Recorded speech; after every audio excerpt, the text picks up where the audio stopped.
E que a Mãe Maria Santíssima nos abençoe profundamente em mais essa noite de estudo com a sua luz rosa de puro amor, nos abençoando e nos aproximando da verdadeira evolução através do amor. Ave Maria, cheia de graça, o Senhor está contigo. Bendito sois vós entre as mulheres, bendito é o fruto do vosso ventre, Jesus. Santa Maria, Mãe de Jesus, rogai por nós, buscadores de conhecimento, agora e na hora do nosso desenlace, que assim seja. Bem, como vocês devem se lembrar, nós estamos já aqui há boas semanas tratando sobre o livro O Céu e o Inferno. Sejam muito bem-vindos a mais uma noite de estudo aqui do Centro Espírita Os Humildes de Jesus, para a gente dar continuidade a esse trabalho que a gente já vem realizando há um bom tempo. Hoje a gente vai encerrar a parte que trata dos anjos guardiães, que a gente já está há umas boas semanas tratando, porque está encerrando aqui o texto da visão sobre os anjos guardiões segundo o kardecismo. E eu vou iniciar a parte dos demônios segundo a visão do kardecismo, e provavelmente vai ser o último trecho ou texto que eu vou ler por enquanto do livro Céu e Inferno. Eu pretendo voltar lá para o Evangelho, para o livro dos Espíritos, ou então conversar depois com vocês para ver quais temas vocês querem que sejam abordados. Mas está sendo bem interessante focar nesses estudos aqui, porque, como eu já falei, eu vi poucas vezes pessoas lerem esse livro aqui e interpretarem ele, então acho que foi justo a gente ter parado esses últimos meses, diríamos assim, tratando desse livro que é tão interessante e que também merece ser trabalhado no kardecismo. Sendo assim, bora começar aqui a nossa leitura para a gente continuar a se aprofundar no tema. A gente já vem há algumas semanas definindo a visão dos anjos para o catolicismo, que é como começa aqui o livro. Agora a gente vai passar para a visão dos anjos segundo o Espiritismo. Lembrando, a gente já definiu o céu, a gente já definiu o inferno, a gente já leu também o trecho de Sansão, a gente já fez várias leituras aqui do livro do Céu e Inferno. Vale muito a pena depois ir no canal do YouTube e pegar tudo direitinho. Bora lá então aqui para a parte dos anjos segundo o Espiritismo. Os anjos segundo o Espiritismo. Que haja seres dotados de todas as qualidades atribuídas aos anjos, não restam dúvida que sim, existem. A relação espírita desse ponto confirma a crença de todos os povos, fazendo-nos conhecer ao mesmo tempo a origem e a natureza de tais seres. Então, esse texto aqui já começa dizendo que sim, existem espíritos de nível angélico, segundo o Espiritismo, assim como o catolicismo diz. Só que a nossa visão do motivo da existência deles, de como eles chegaram lá, é diferente da do catolicismo.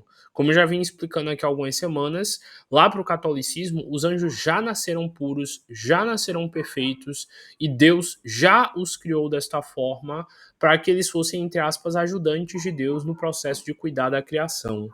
Já para a visão espírita, todos os seres espirituais nascem, entre aspas, no mesmo nível evolutivo, e todos eles vão galgando altos níveis de acordo com o seu mérito e de acordo com a sua insistência em fazer o bem e seguir o caminho correto. Então, segundo o Espiritismo, não existe essa ideia de já nascer perfeito. Os anjos chegaram lá por mérito próprio, pela sua dedicação em fazer o bem, etc., a este nível tão evoluído de tanta pureza que seria o nível de um anjo. E a gente vai continuar aqui a trabalhar exatamente essa ideia. Falando o seguinte: as almas e os espíritos são criados simples e ignorantes, isso é, sem conhecimento nem consciência do bem e do mal, porém aptos para adquirir o que lhes falta. O trabalho é o meio da aquisição e o fim que é a perfeição. Então, segundo o que a gente depois pode ler lá na Lei do Trabalho, que tem lá no Livro dos Espíritos, todos os seres estão aí para evoluir e todos eles têm que fazer o trabalho, o labor, a atividade de, através do seu mérito, chegar a um certo nível de evolução. Senão, seria injusto. Porque os anjos já nascem puros, já nascem perfeitos, não precisam encarnar na Terra, não precisam sofrer, não precisam passar por tudo que a gente passa para alcançar o nível deles e por que a gente teria de passar por tudo isso para chegar um dia lá. Então, não tem sentido eles já terem nascido puros. E aí continua. O trabalho é o meio da aquisição e o fim, que é a perfeição. É para todos o mesmo. Então, todos iniciam juntos no mesmo estágio e vão crescendo gradualmente. Conseguem no mais ou menos, prontamente em virtude do livre-arbítrio e na razão direta dos seus esforços, todos têm os mesmos degraus a franquear, o mesmo trabalho a concluir. Então, que nem eu expliquei lá na última palestra, todo mundo começa, entre aspas, na primeira série e cada um vai se desenvolvendo e passando de série de acordo com a sua dedicação. Ele continua. Deus não há quem oa melhor a uns do que outros, porquanto é justo, e visto serem todos seus filhos, não tem predileções. Ele lhes diz: Eis a lei que deve constituir a vossa norma de conduta. Ela só pode levar-vos ao fim. Tudo que lhe for conforme é o bem, tudo que lhe for contrário é o mal. Tendes inteira liberdade de observar ou infringir esta lei. Assim sereis os arbítrios das vossas próprias sortes. Então, toda criança começa lá no prezinho 1. E todas elas, de acordo com o seu mérito, vão passar de série, crescer, se desenvolver e ir se formando ou não, de acordo com a sua dedicação para o fim de evoluir. Não existe isso de já nascer, já no terceiro ano, já nascer com a faculdade completa. Seria injusto da parte de Deus. E aí continua. Consequentemente, Deus não criou o mal. Todas as suas leis são para o bem. E foi o homem que criou este mal, divorciando-se dessas leis. Se ele as observasse escrupulosamente, jamais desviaria do bom caminho. Então, nós, através da nossa escolha, acabamos por cometer erros e nós nos puxamos para esse caminho de sofrimento devido à nossa própria infelicidade, as nossas próprias escolhas. Então a maldade que existe na Terra e no mundo não é culpa de Deus, mas sim de nós humanos que utilizamos a nossa força vital e a nossa energia para tomar escolhas negativas que geram essas consequências. E aí continua. Entretanto, a alma, qual criança, é inexperiente nas primeiras fases da existência, e daí ser falível. Não lhe dá Deus essa experiência, mas dá-lhe o meio de adquiri-la. Assim, um passo em falso na senda do mal é um atraso para a alma, que sofre as consequências, aprende às suas custas, o que importa evitar. Deste modo, pouco a pouco, se desenvolve e aperfeiçoa e adianta na hierarquia espiritual, até o estado de puro espírito ou de anjo. Então, de novo, cada um segundo suas obras, cada um segundo a dedicação que empenha. E aí, continua. Deste modo, pouco a pouco se desenvolvem, aperfeiçoando o adiantamento na hierarquia espiritual até que puro espírito se torne o anjo.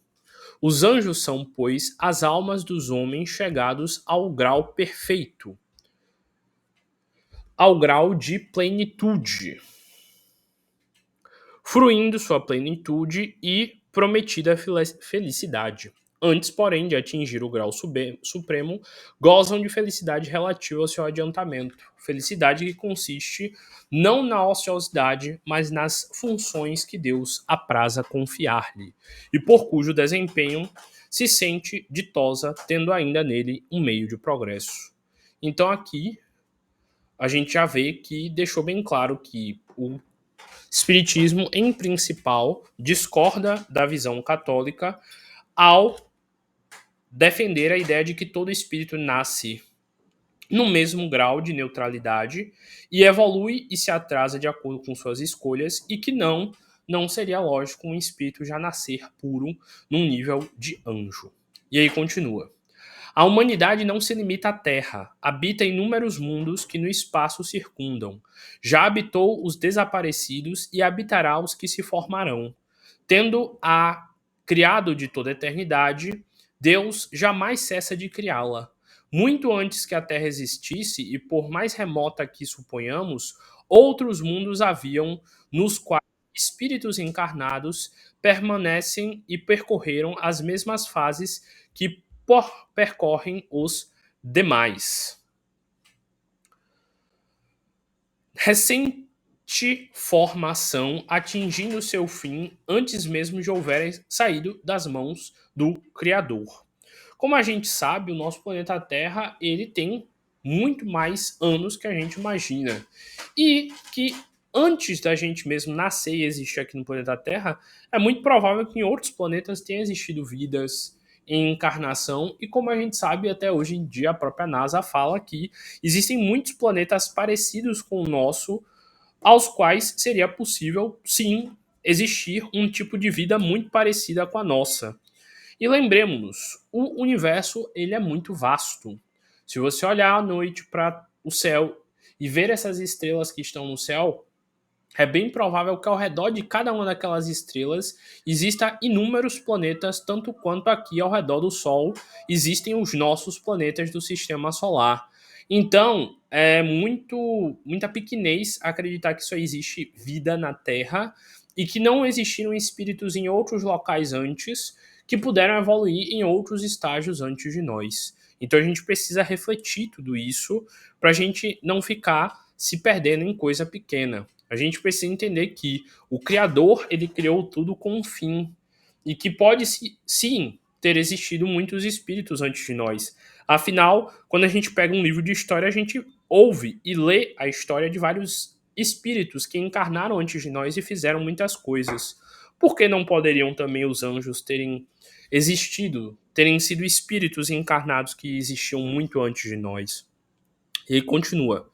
De toda a eternidade tem havido, pois, puros espíritos ou anjos, mas com a sua existência humana se passou no infinito passado, eis que supomos como se não tivesse sido sempre anjos de todos o tempo. Então, por a gente não imaginar essa possibilidade, a gente acredita que eles foram anjos de sempre. E aí continua. Realiza-se assim a grande lei da unidade da criação. Deus nunca esteve inativo e sempre teve puros espíritos experimentados e esclarecidos para a transmissão de suas ordens e direção do universo, desde o governo dos mundos até os mais ínfimos detalhes. Tampouco teve Deus necessidade de criar seres privilegiados isentos de atribuições. Todos, antigos e novos, adquirirão sua posição na luta e por mérito próprio. Todos, enfim, são filhos de suas obras. E desse modo, completa-se com a igualdade a soberania da justiça do Criador. Então deixou aqui bem claro o ponto de vista do kardecismo, as diferenças entre o catolicismo e o kardecismo na visão do que são os anjos, e isso não tira em nada o mérito dos anjos. Resumindo muito, para quem não conseguiu ver todas as palestras, segundo o kardecismo, sim, espíritos puros existem. Se você quer chamar espíritos puros de anjo, fique à vontade. É uma forma que já está convencionada e está tudo certo chamar assim se você quiser. A diferença principal é que nós acreditamos que eles chegaram lá por mérito e evolução própria e que eles não nasceram já puros. Sim, acreditamos que cada pessoa encarnada tem um anjo guardião que protege e guarda ela. Sim, acreditamos que esses espíritos muito evoluídos nos ajudam a evoluir. Não acreditamos que eles ficam no céu simplesmente flutuando e tocando liras sem fazer nada. Todos os anjos estão, sim, muito ativos e trabalhando muito espiritualmente, energeticamente. E que o céu, segundo o que a gente já falou lá na palestra do céu e inferno, que o céu é, na verdade, uma espécie de zona energética onde esses espíritos puros vivem. E que o que pra gente pode parecer o céu, para um espírito puro pode parecer um planeta ditoso, um planeta já regenerado. Sendo assim, a gente encerra aqui a parte da interpretação do que são os anjos e o que são os anjos segundo a visão do kardecismo, e a gente já adentra aqui a visão do que são os demônios segundo a crença católica e os demônios segundo o espiritismo.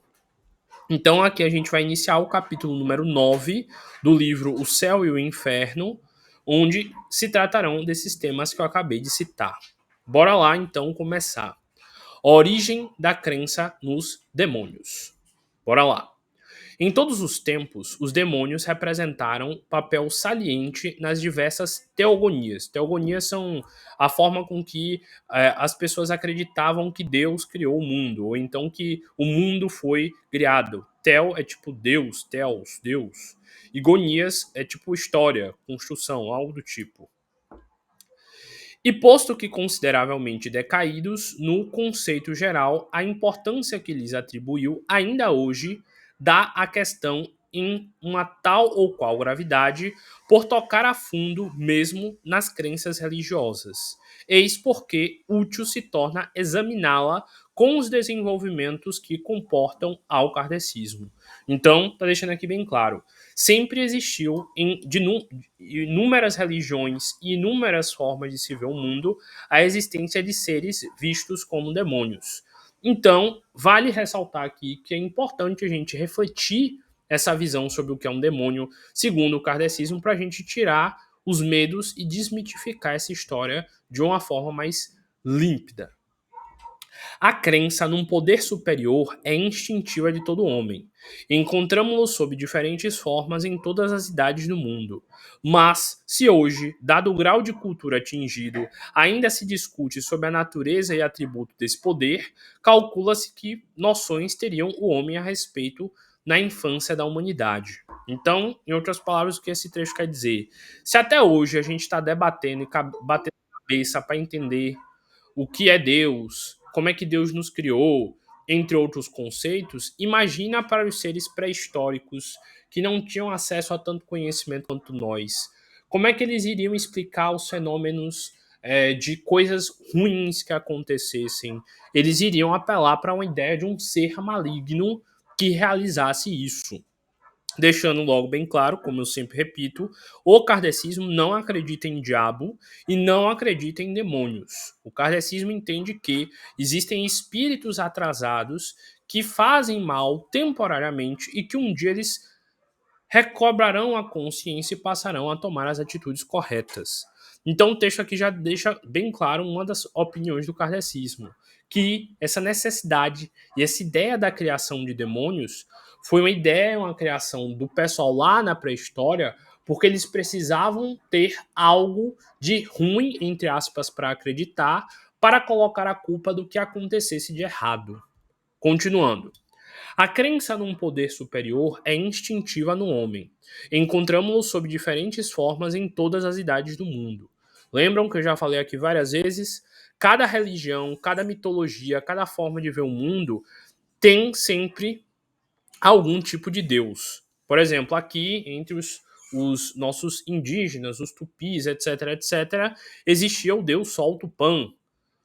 Lá na mitologia nórdica tinha o deus Sol Balder, na mitologia grega tinha o deus Sol Apolo, na mitologia romana existiu o deus Sol Hélio, na mitologia egípcia tinha o deus Sol Ra.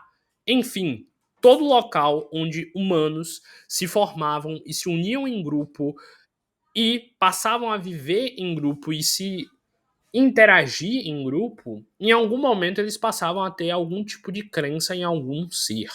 E, como eu já também falei aqui várias vezes, geralmente esses deuses estavam associados a coisas que eles consideravam muito importantes. Eles precisavam do deus Sol para ter as colheitas, afinal precisava do Sol nas plantas para que elas se desenvolvessem e dessem frutos. Eles precisavam do Sol, do deus Sol, para se aquecer e para não passar frio nos períodos de inverno. Então eles sempre acreditavam num deus Sol, sempre cultuavam um deus Sol e sempre faziam e prestavam oferendas a esse deus Sol. E obviamente, quando algo de ruim acontecia, eles também precisavam de alguém para, entre aspas, culpar por essa coisa ruim estar acontecendo. Então eles também criavam seres opostos a esses deuses bons para representar essa dualidade, esse conflito e esse atrito. E aí continua. Mas se hoje, dado o grau de cultura atingido, ainda se discute sobre a natureza e atributos desses poderes, calcula-se que noção teria o homem a respeito na infância da humanidade. Então, de novo, deixa aí bem claro, lá na antiguidade, Eles tinham uma visão bem mais atrasada do que a nossa sobre os espíritos, sobre os demônios e seres por aí vai.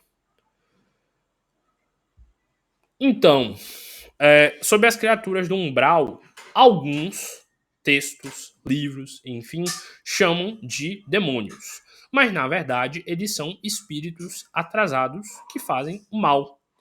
Tanto que provavelmente o texto vai falar, ou então eu vou falar, mas a palavra demônio vem lá do grego antigo daemon. E daemon, lá no grego antigo, significa espírito. Então, quando você, lá, cidadão da Grécia, via um espírito, você dizia: olha lá, um daemon. Poderia ser seu anjo guardião. Ele sendo um espírito, você chamaria ele de daemon. Podia ser um espírito bom do seu antepassado que você viu num sonho, mas se você visse ele e entendesse que ele era um espírito, você o chamaria de daemon. Porque daemon, lá na origem do termo, significa espírito. Com o passar do tempo, com o desenvolvimento da Igreja Católica, ela começou a demonizar todos os espíritos, porque a Igreja Católica e o catolicismo não aceita a ideia de ter-se contato com espíritos, de evocar espíritos e de ser possível conversar com os mortos. Então a palavra daemon, que significava espírito, passou a ser associada como sendo algo ruim. Então, como se você acreditasse em espírito, você ia para a fogueira, ou então você era torturado pela igreja, só de você falar sobre espírito já diziam que você estava junto com o demônio. Não no sentido de era um espírito ruim, mas sim no sentido de que você estava mexendo com espíritos. E como para eles espíritos eram coisas muito ruins e que iam contra Deus, eles diziam que você estava mexendo com o demônio, que você era herege e tacavam fogo em você. Então a palavra demônio na origem é a mesma coisa que a gente falar espírito. E como para a gente não gostar de algo, a gente tem que transformar isso em algo negativo, foi-se feita toda uma propaganda ideológica de que os demônios eram as piores coisas do mundo. Hoje em dia, só por você ser espírita, tecnicamente por ir num centro espírita e conversar com, sei lá, um preto velho, por conversar com um espírito protetor, tecnicamente, se você tivesse lá naquela época, você seria uma das pessoas que fala com demônios. Porque, que nem eu falei, a palavra demônio significa isso. Então, com o passar do tempo, de tanto repetir essa palavra, ela começou a ser associada com algo negativo. Por exemplo, a palavra cínico. A palavra cínico vem lá do latim antigo quínico, e quínico significa algo como cão, cachorro. E lá na antiguidade, os cínicos eram os filósofos que participavam de uma determinada corrente filosófica chamada cinismo.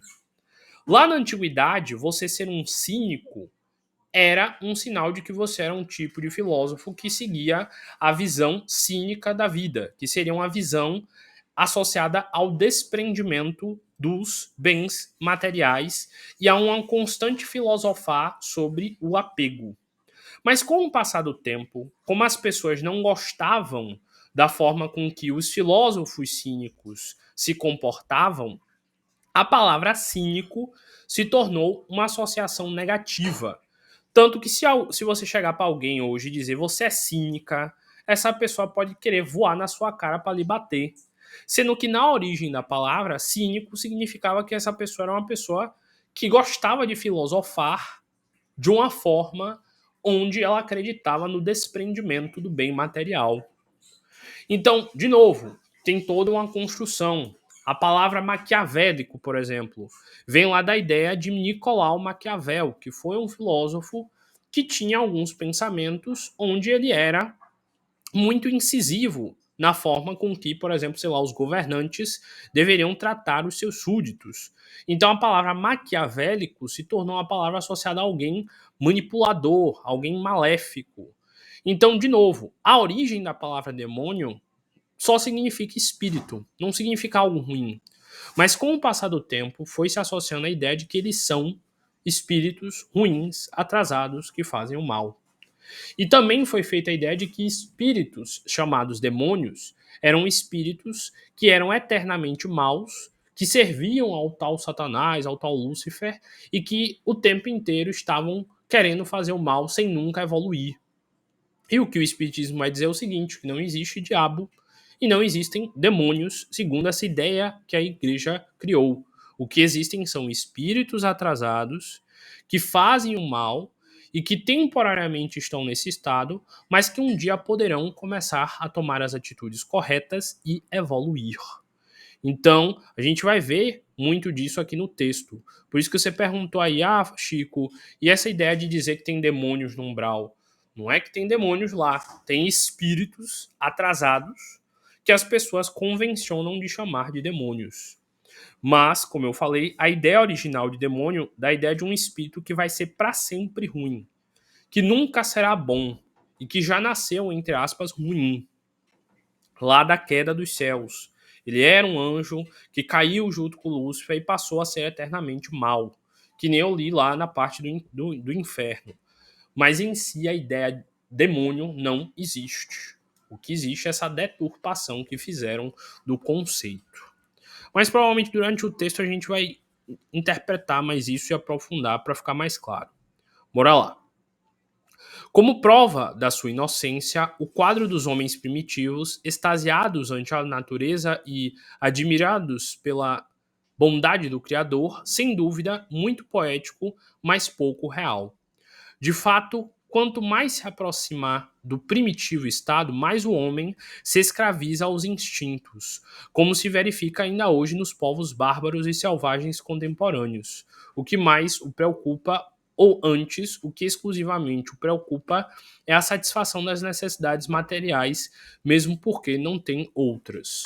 Em outras palavras, tirando essas palavras aqui bonitinho, o que está dizendo aqui é que quanto mais atrasado o homem, mais ele terá uma tendência a crer em seres maléficos que serão eternamente maléficos e que têm a capacidade de fazer mal a eles.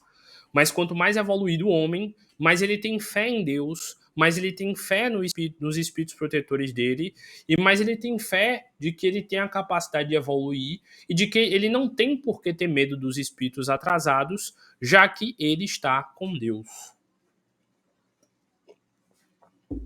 E aí continua. O único sentido que pode tornar acessível aos gozos puramente morais não se desenvolve senão gradualmente e morosamente. A alma tem também a sua infância, a sua adolescência e a sua virilidade como o corpo humano. Mas, para compreender o abstrato, quantas evoluções não tem ele de experimentar na humanidade? Por quantas existências não deve passar?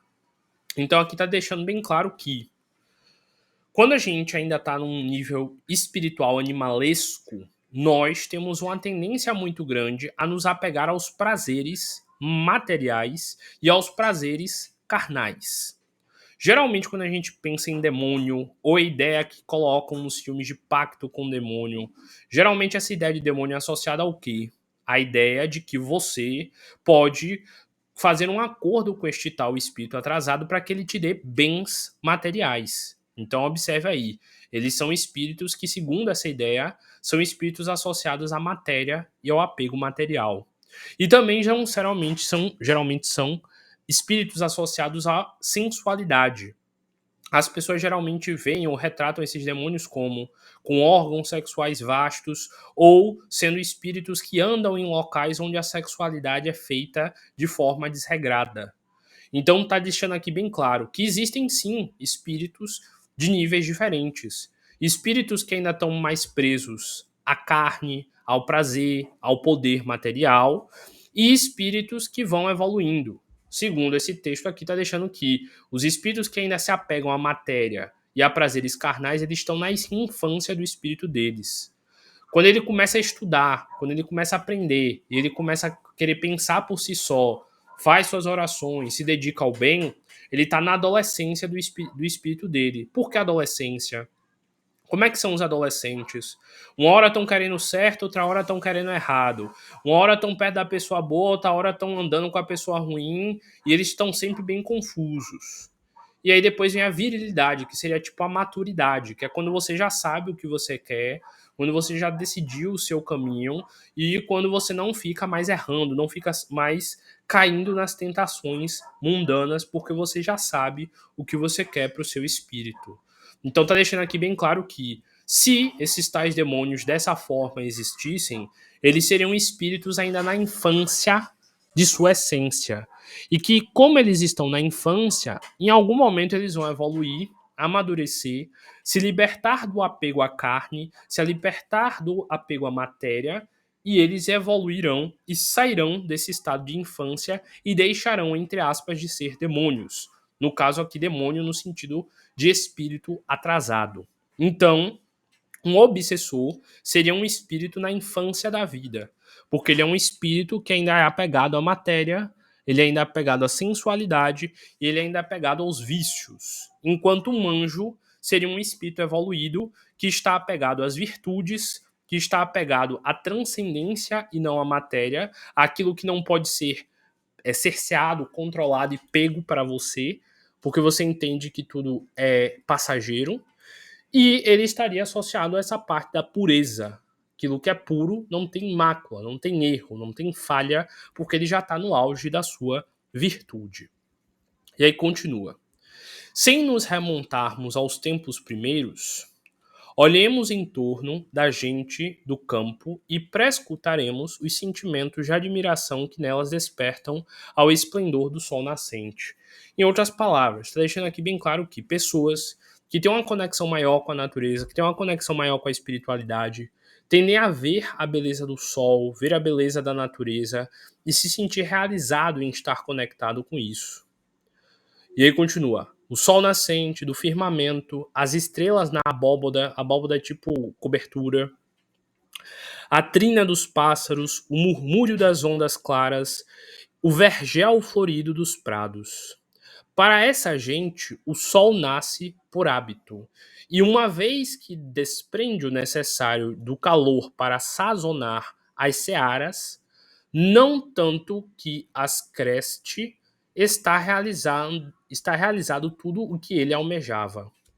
Olhe o céu para saber se bom ou mau tempo sobreviverá, que cantem ou não as aves, tanto se lhes dá, desde que não desbastem da seara os grãos, preferem as melodias do rouxinol, o cacarejar das galinhas, os grunhidos dos porcos.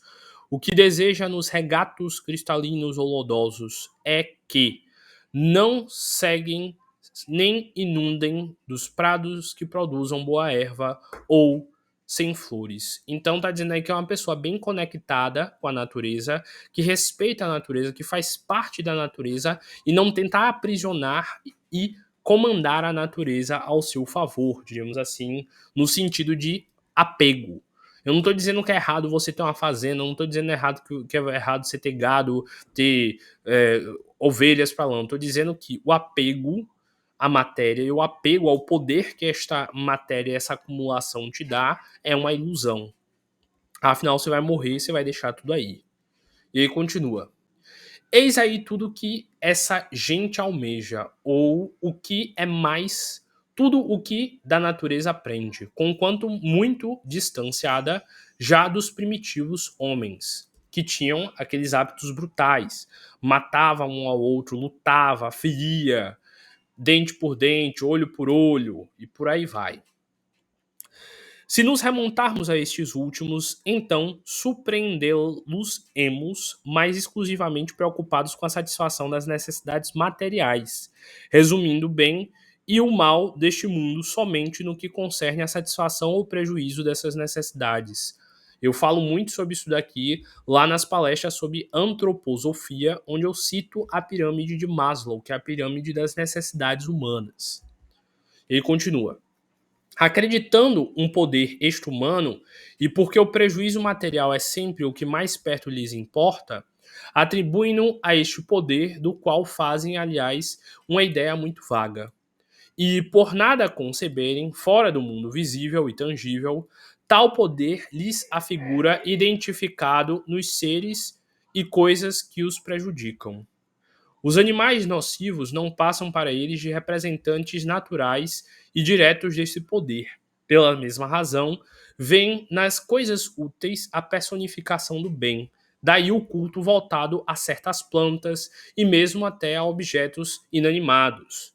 O culto à mãe do mar, o culto às chuvas, o culto ao deus do trovão, o culto ao fogo e etc, etc. Então aqui está fazendo todo um rebuscamento histórico.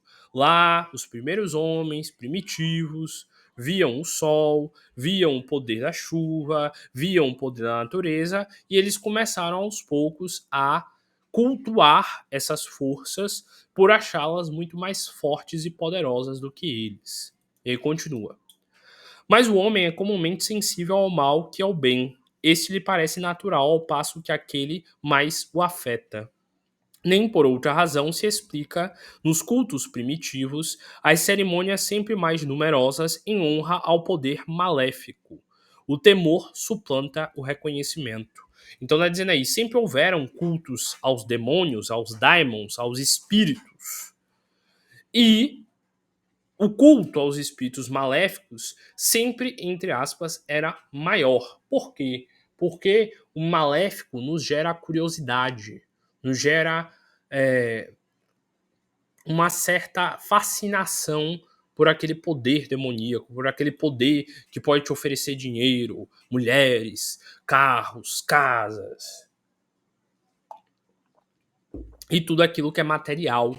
Então sempre houveram cultos a seres malignos que, apesar de malignos, te dariam o que você materialmente quisesse. E aí continua o texto. Durante muito tempo, o homem não compreendeu senão o bem e mal físico.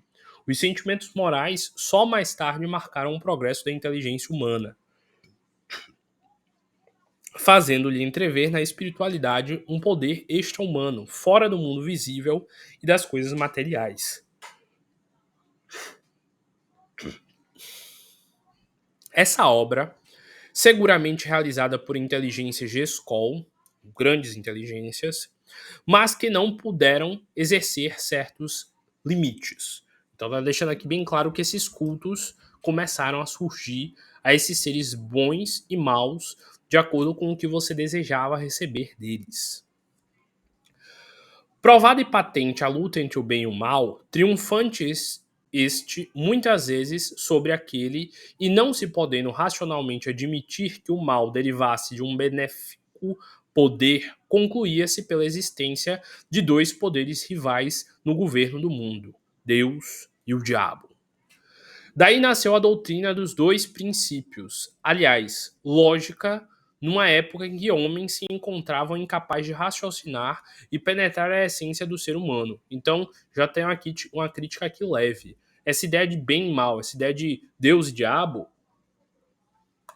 é uma ideia que veio de mentes, entre aspas, atrasadas, que só conseguiam ver tudo em dualismo. E ele continua.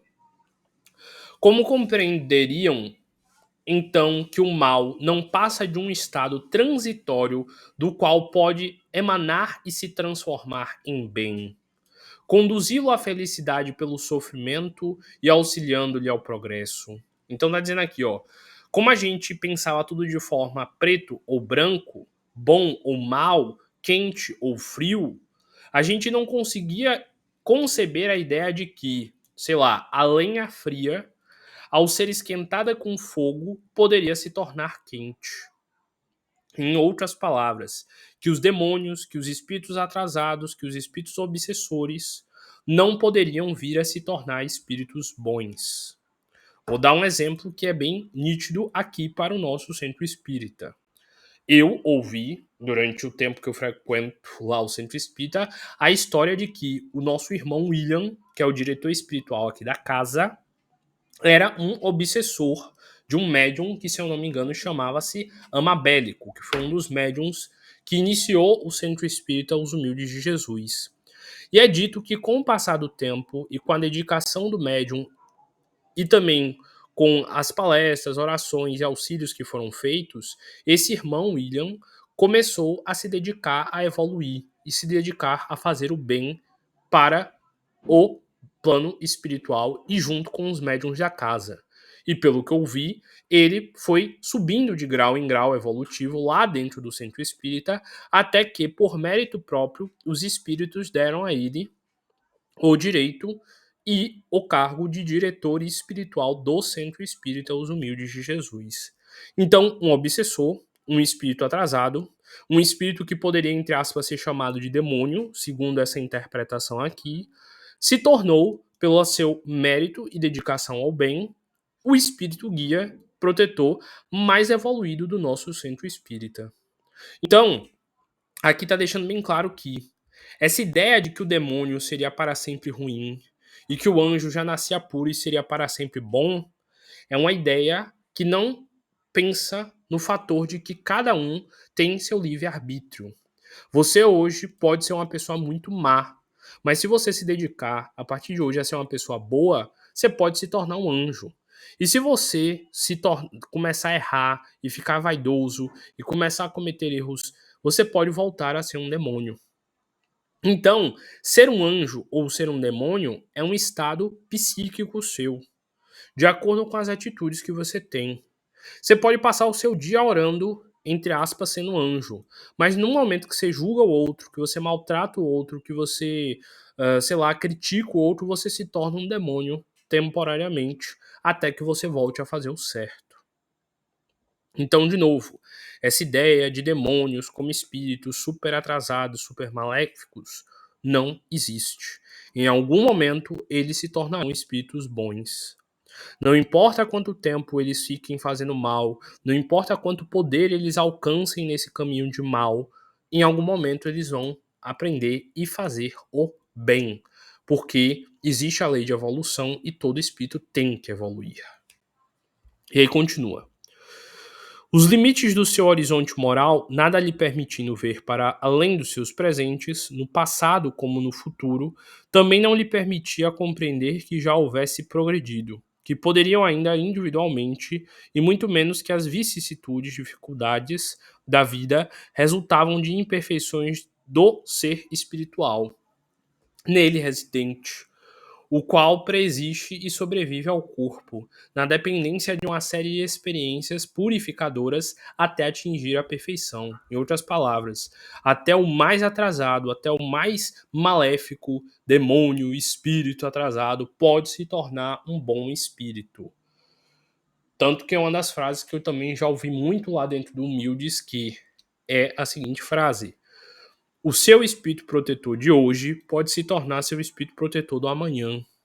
Basta que você também faça por merecer e auxilie na evolução dele e na sua.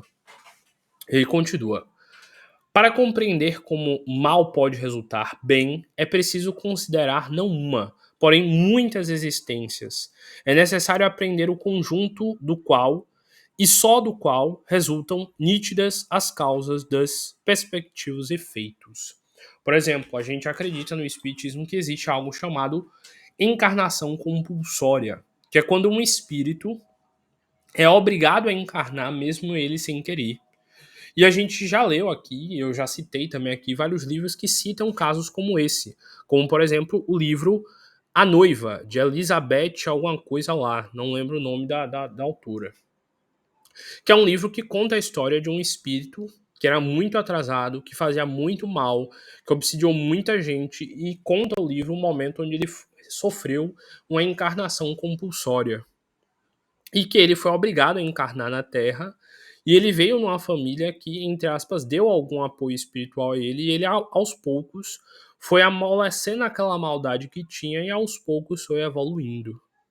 Então, um demônio, como a gente pensa e imagina, cheio de medo, pode vir como filho de alguém muito bondoso, muito amoroso, muito acolhedor, para que esse espírito amoleça e deixe de ser um espírito ruim.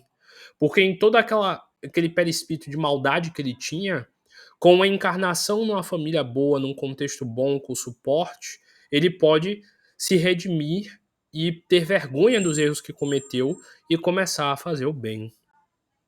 Então, de novo, o mundo espiritual e Deus têm suas formas de conseguir reabilitar esses espíritos atrasados que são, entre aspas, chamados de demônios.